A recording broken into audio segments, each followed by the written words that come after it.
Tip number 1, check the nails.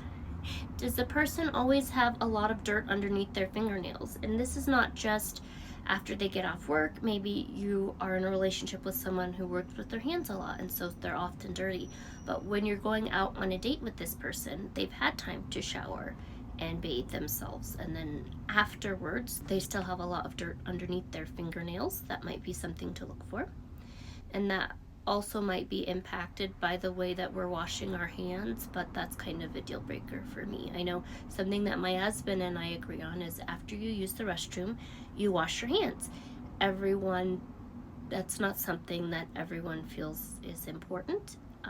Even though they might clean the rest of their house, they feel like they don't need to wash their hands after they use the restroom.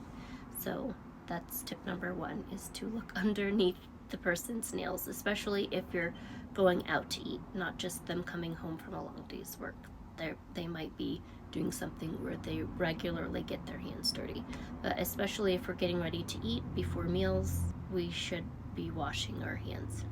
Tip number 2 is to look in the fridge.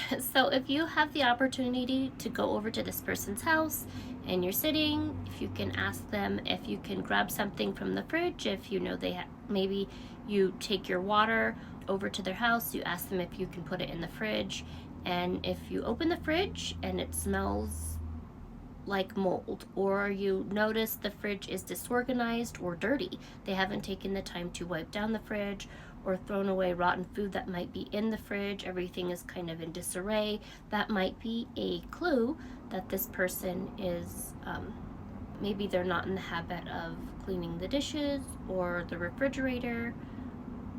So with that, I just want you guys to keep in mind that some of these symptoms of a disorganized home, or the propensity to be dirty or dismissive of a dirty home and lack of hygiene, are just symptoms of a lifestyle that might not be compatible with your expectations. It's important to make sure that we address these issues before we are in a committed relationship with a person. There's this thing we talk about often on this channel, that is, how you do anything is how you do everything.